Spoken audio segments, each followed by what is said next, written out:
everybody. Welcome back to New York Talk. This is the Scout Report, and it's time to look ahead as we go over to Burton Albion on Saturday afternoon. We have Edward from Brewers Babble joining us. How are you doing, mate? We're going to Wednesday after Tuesday. I'm all right. it's a little bit of a mood booster, which is quite nice because we've not had a lot of those this season. But still got to stay grounded at the same time and realise what we still got to achieve. Absolutely. Let me go back to kind of earlier on the season and pre-season, because I felt for Burton in the close season that you had the takeover and everything. I felt that was a really positive vibe around the place that obviously takeovers take time to implement, but I thought that you'd be absolutely fine. How quickly into the season did you kind of realise where you were? Oh, that's a question to ask. I mean, talk about the summer. What club, name your fan base that doesn't see new owners sign 23 players and doesn't think, hang on, here we go, this could be intriguing.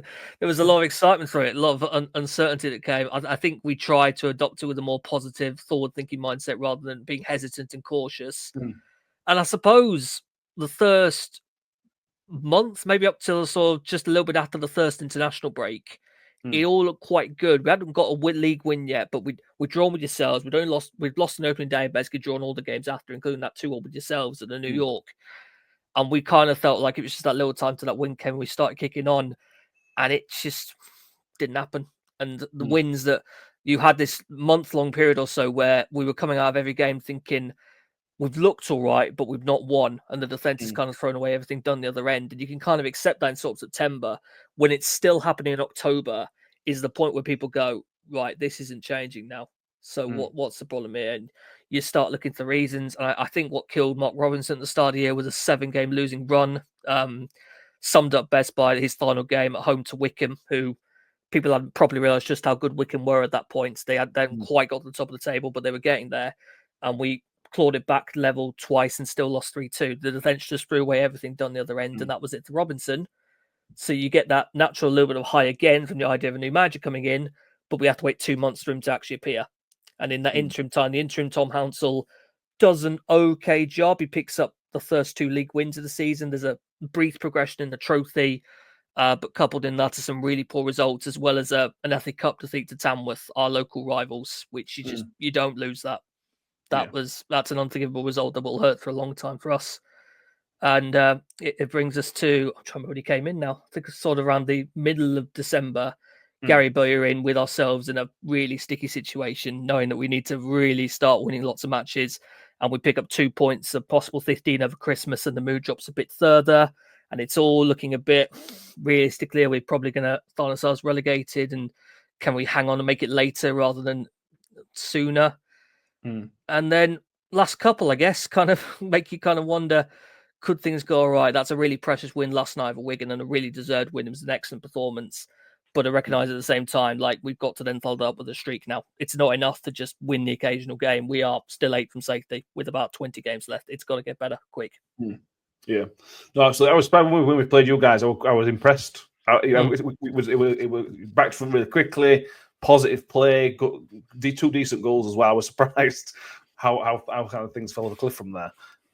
The similarities between us last season and you this season, but that gap, a 2-month gap, last year we had a month gap, which we as fan base feel like that essentially relegated us because of the dithering of the club. Do you think it's likely going to be that the fact you waited 2 months for almost 2 months for manager is probably going to be, amongst the other reasons, but a big shining? Yeah. I suspect that will be put as one of the main reasons. I don't know how far down the list of candidates Gary Bowyer ended up being. You can be certain that it wasn't option A. It would have taken a while. There are all kinds of names linked around. Well, how many of them were actually serious approaches or not, we'll never know for sure. Yeah. But I think we maybe reached a stage during that where we thought, is he just waiting for enough positive results to give Tom Hounsell the interim the job and just go that way, perhaps? But to end up with Gary Bowyer at the end might seem to someone to be quite a good pickup. He's got some good pedigree. Different kind of job to what he normally has, because he normally comes in with sides chasing promotion. He's not really had something like this before, with a team well adrift at the bottom, needing to get the work together to turn it around. So I think our initial opinion on him is that we're kind of warming a bit to him. We like how no nonsense he is, just a bit serious. There's no overflow of emotions. Won last night, he was his usual self. If we lost, it was his usual self. We quite appreciate that. I think if someone would be quite seen to probably take us into next season, which we realistically still think is going to be League Two unless he can properly turn things around now. So I would imagine if this relegation does get confirmed, it feels like it will. It's not just that, but people will look at that and go, if we got Bowyer earlier, I don't know if he was available earlier, but if we got him earlier, could this maybe be a different story to where we are now? Who knows? Yeah. Just looking forward a little bit next season, often when sometimes clubs get relegated, it's like a major issue. For you guys, in the past, you've always seen well run. If they were to have any good into League Two, is that going to be a massive problem for the football club, or should you be in a good position? What I'm slightly wary of, observing League Two as I do, is the last two teams to finish bottom League One have gone down again. Well, Forest Green went down again. Carlisle, as it stands, are going down again. So I'm just we're not bottom at the minute. Cambridge we're gone above Cambridge after yesterday, but you're still basically joint bottom because you're on the same points. But it would be I'd be a little bit cautious at first, just recognizing that it's not a big gap between League One and League Two at all. So if you're looking bad in League One, you'd look bad in League Two as well. But at the same time, you'd like to hope we're okay because we might not have the same ownership as before, but there's more financial power here. We would have, I would imagine, one of the bigger budgets in League Two. And as long as we made good use of that, which I hope we would under someone like Gary Bowyer was in charge of the recruitment, then you would hope it could be okay and you could start looking upwards again. Because I think we just want a positive season, really. Since Nigel Clough left, we've just had losing seasons and negative goal differences and the relegation battles. To be honest with you, even if we came with like 12th next season in League Two, I'd probably take that. Just something to still positive and not have to stare at the relegation zone every single week would be quite nice. Yeah, that's exactly what we were like. Exactly the same as us. Yep. Let's bring it back to now. I said Gary Bowyer came in December. Obviously, you got a first win last night. How would you win the game? Wigan are a decent enough team. They're no pushovers. Talk to me. What was the difference in that game and some of his other games so far? Well, the thing to say with Wigan, yes, they're no pushovers. They're pretty bad at home. They've got a pretty poor home record, and that was shown again last night. I think they seem to do really badly at home to bottom four sides. It's not just ourselves. They've struggled with all the ones that have gone there so far this season too. I think you have to call it the Brick Stadium now. I still call it DW. I don't care. I'm not going to shade away on that because that's what I know it as. It was really positive. We set up with a slightly different midfield setup without Elliot Watt in there, so just pure legs in midfield, 5-3-2 shape, high wing backs. Front two, Roman Burrell, an absolute workhorse, and Jon Daddy Birdvarsen just poaching around, just worked perfectly. Just the energy that was from midfield, the attacking intent to hit on the break, particularly down the left-hand side. Owen Dodgson, a new signing, got an assist and a half. It was kind of a half assist, the first goal, because it was his left ball and ultimately created the chance. So all three new signs in the building so far really started impressed on that Tuesday night, and we got a real sense of how they can fit in. And the hope is, in what we got about 10 days left of the window, we might be able to get a few more in and some outgoings and then have a different squad and have a go to the second half of this campaign. Yeah. Is it a concern that we've had a free week and you haven't? You often get with teams having to work at the bottom of the league, work so hard for your points, and then the gap we found out a lot of time in Championship when we played midweek, it were a nightmare. Is that a potential issue, do you think, or are you happy with it? Yeah, I mean, we're not going to have a situation with yourselves where you're playing every few days like we had. What was that, COVID times? You had games like Tuesday, Thursday, Saturday, Monday, stupid things like that. I mean, they definitely spent themselves winning that game at Wigan on Tuesday nights, and you would imagine you want those individuals in there again from the off against yourselves, albeit it's such a quick turnaround, and a lot of them then started the previous Saturday down at Crawley too.